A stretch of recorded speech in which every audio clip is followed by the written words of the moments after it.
अस्सलाम वालेकुम स्टूडेंट्स। आज का जो हमारा टॉपिक होने वाला है वो है मैग्निफिकेशन ऑफ स्फेरिकल मिरर्स। बेटा हमने पढ़ा है image formation by spherical mirrors and mostly the concave mirror. हमने पढ़ा है कि कनकेव मिरर कैसी इमेज बनाता है और कहां पे बनाता है। हमने ये पाया कि concave mirror real inverted image भी बनाता है और वर्चुअल इरेक्ट इमेज भी बनाता है। और हमने साथ ही साथ ये भी देखा कि वो जो इमेज बनी वो कभी छोटी बनी ऑब्जेक्ट से और कभी बड़ी बनी। उस फैक्टर को डिफाइन करने के लिए मैग्निफिकेशन का कंसेप्ट आया, मैग्निफिकेशन ऑफ स्फेरिकल मिरर्स। और एक्चुअल में टॉपिक है लीनियर मैग्निफिकेशन। और जो हमें यहां पे पढ़ना है, जब हम एक ऑब्जेक्ट को परपेंडिकुलरली प्लेस करते हैं प्रिंसिपल एक्सिस पे, तब जो मैग्निफिकेशन हम पढ़ते हैं उसको कहा जाता है या तो लेटरल मैग्निफिकेशन या ट्रांसवर्स मैग्निफिकेशन। अब जनरली 10th क्लास की रेफरेंस पे या बुक्स पे लिखा होता है मैग्निफिकेशन या लीनियर मैग्निफिकेशन। लीनियर मैग्निफिकेशन के दो टाइप्स होते हैं, ट्रांसवर्स मैग्निफिकेशन है जिसका और एक नाम है लेटरल मैग्निफिकेशन, और हमारे पास दूसरा टाइप होता है that's called as a longitudinal magnification. अगर ऑब्जेक्ट परपेंडिकुलर होगा प्रिंसिपल एक्सिस की, फिर इमेज छोटी बनी बड़ी बनी, जो उसमें मैग्नीफाई हुआ दैट्स कॉल्ड एज लेटरल और ट्रांसवर्स मैग्निफिकेशन।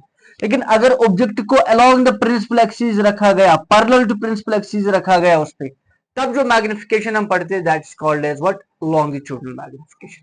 अब मैग्निफिकेशन हमें क्या देता है? ये देता है इंफॉर्मेशन किसके बारे में, कि इमेज एक तो कैसी बनी है, रियल इन्वर्टेड बनी है या वर्चुअल इरेक्ट बनी है, और दूसरा ये कि बड़ी बनी है कि छोटी बनी है। वो इंफॉर्मेशन हमें मैग्निफिकेशन से मिलता है। तो मैग्निफिकेशन को कैसे डिफाइन किया गया है? Magnification is defined as the ratio. Ratio होता है डिवीजन, किस किस के दरमियान डिवीजन है? Height of image. अगर हमारे पास कोई ऑब्जेक्ट है, मान लो यहां बियॉन्ड सेंटर ऑफ कर्वेचर हमारे पास एक ऑब्जेक्ट है, तो तब हमें मालूम है इस कनकेव मिरर में जो इसकी इमेज बनेगी वो बनेगी in between C and F, और छोटी सी बनेगी। जो इमेज का साइज होगा, जो इसका हाइट होगा, वो एच आई मान के चलते हैं, और जो ऑब्जेक्ट का साइज होगा वो एच ओ मान के चलते हैं। तो अगर हमें यहां पे मैग्निफिकेशन को डिफाइन करना होगा तो वो कैसे? Height of image that's H I divided by height of object that's H O. Magnification को डिफाइन किया गया है H I by H O. Magnification को डिफाइन किया गया है H I by H O, magnification simply. So M equal to H I by H O. और ये जो मैग्निफिकेशन है इसका कोई यूनिट नहीं है, it is simply a pure number. Because यहां पे भी अगर इमेज का साइज देखेंगे वो भी सेंटीमीटर में होगा, अगर ऑब्जेक्ट का साइज देखेंगे वो भी सेंटीमीटर में होगा। तो जब दो क्वांटिटीज, दो सिमिलर क्वांटिटी जिनके यूनिट सिमिलर होंगे, जब उनका डिवीजन होगा तो उसकी कोई यूनिट नहीं होती। That's why m has no units. m किसको रिप्रेजेंट करता है? m रिप्रेजेंट करता है मैग्निफिकेशन को। इसको डिनोट किया जाता है m से, and it is defined as H I by H O. और हम इसको ऐसे भी डिफाइन कर सकते हैं, also m equal to minus V over U. What is now v and u? In our last lecture जब हमने मिरर फॉर्मूला पढ़ा था बेटा, तब हमें खबर है कि u क्या होता है और v क्या होता है। u is the object distance, distance of object from the pole, and v is what? It is the distance of what? Image from the pole. तो हमारे पास ये जो फॉर्मूला है m equal to H I by O H O, और हमारे पास formula है m equal to minus V over you.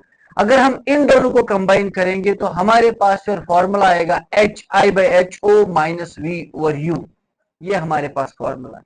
फिर से याद रखना, चाहे यहां पे या यहां पे, हमें एच आई और एच ओ को लेना है विथ साइन कन्वेंशन। मान लो अगर हम अभी वाला केस लेते हैं जो मैंने ले लिया, तो एच आई को यहां पे नेगेटिव लिया जाएगा और एच ओ को पॉजिटिव लिया जाएगा। एच आई को क्या लिया जाएगा? नेगेटिव, और एच ओ को क्या लिया जाएगा? पॉजिटिव। वो होगा फिर यहां इस वाले केस में मैग्निफिकेशन। तो ये जो मैग्निफिकेशन है it is of two types. Magnification दो टाइप्स की है। एक तो होता है पॉजिटिव मैग्निफिकेशन, उसको समझना है पॉजिटिव मैग्निफिकेशन क्या होता है। बेटा पॉजिटिव मैग्निफिकेशन के इतने ही माने हैं कि ऑब्जेक्ट और इमेज दोनों अपराइट है, या ये भी माने हैं कि इमेज वर्चुअल इरेक्ट बनी है। मान लो अगर हमारे पास पोल और फोकस के दरमियान यहाँ कहीं पे ऑब्जेक्ट होगा, तो हमने पाया है कि जब इमेज बनती है वो इससे बड़ी बनती है। तो ये इसका साइज रहा HO, ये इसका साइज रहा HI। अभी अगर हम मैग्निफिकेशन देखेंगे, इस वाले मैग्निफिकेशन को बोलते हैं पॉजिटिव मैग्निफिकेशन। पॉजिटिव मैग्निफिकेशन के इतने ही माने हैं कि इमेज जो है वो वर्चुअल इरेक्ट बनी है। और इसके बरक्स अगर हम यहां पे मैग्निफिकेशन देखेंगे, इसको हम नेगेटिव मैग्निफिकेशन कहेंगे, बिकॉज ऑब्जेक्ट ऐसे हैं और इमेज इन्वर्टेड आई है। Negative magnification, M is negative, that is if object is upright and image is inverted, that is image is real and inverted. Simple में पॉजिटिव मैग्निफिकेशन होता है जब object होगा वर्चुअल और इरेक्ट, जब इमेज होगी virtual और इरेक्ट, और नेगेटिव मैग्निफिकेशन होगी जब इमेज होगी रियल एंड इन्वर्टेड, उसको बोला जाता है नेगेटिव मैग्निफिकेशन। मान लो कहीं पे अगर हमारे पास M आ रहा है, M इक्वल्स टू -3, और कहीं पे हमारे पास M आ रहा है +3, इसके क्या माने? बेटा माइनस जो इस वैल्यू से मैग्निफिकेशन से आगे जो पॉजिटिव और नेगेटिव आता है, ये हमें इंफॉर्मेशन देता है नेचर ऑफ इमेज। अगर माइनस है तो रियल इन्वर्टेड है, अगर प्लस है तो दैट इज व्हाट, वर्चुअल और इरेक्ट। फिर 3 का मतलब है यहां पे भी दैट इज द इमेज बड़ी बनी है, 3 टाइम्स बनी है, किससे? ऑब्जेक्ट से बनी है। मान लो कहीं पे M होगा हमारे पास, M इज इक्वल टू -1/2 मान के चलते हैं, या हमारे पास M होगा +1/2। तो इसका क्या मतलब है? इसका मतलब है इमेज छोटी बनी है, इमेज का साइज आधा हुआ है, किससे? ऑब्जेक्ट से। इसका भी वही मतलब है कि इमेज का साइज आधा हुआ है as compare to what, object. लेकिन ये माइनस और इसके आगे जो प्लस है उनके क्या माने हैं?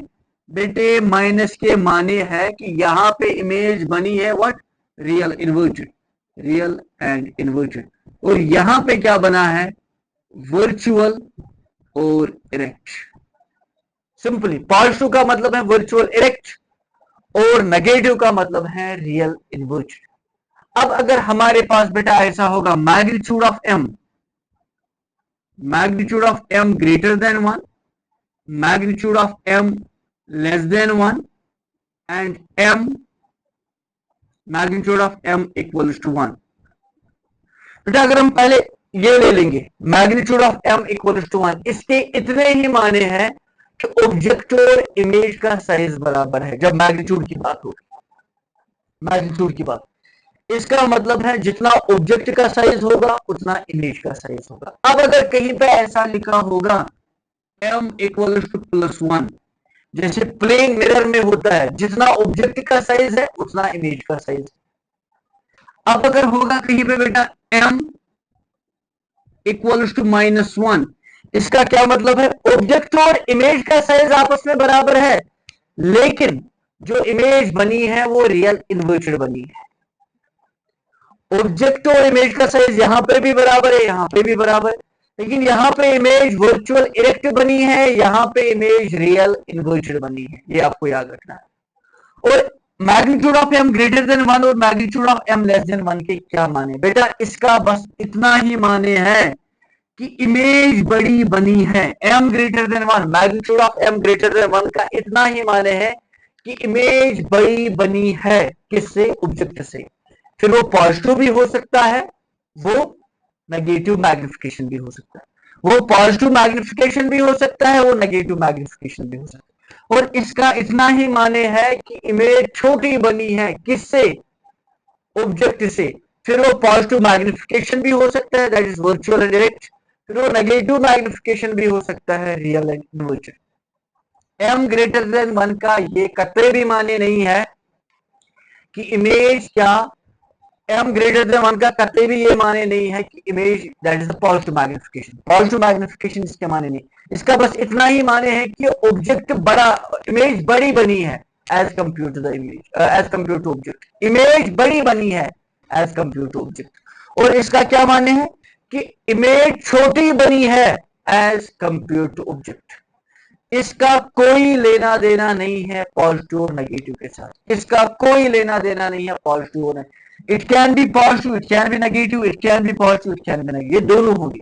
लेकिन m ग्रेटर देन 1 से कोई ये नहीं बोल सकता ये पॉजिटिव मैग्निफिकेशन है, ये नेगेटिव भी हो सकती है। m लेस देन 1 से कोई ये नहीं बोल सकता कि ये नेगेटिव मैग्निफिकेशन है, ये पॉजिटिव मैग्निफिकेशन भी हो सकती है। Hope you have understood today's lecture. Thank you. Have a nice day.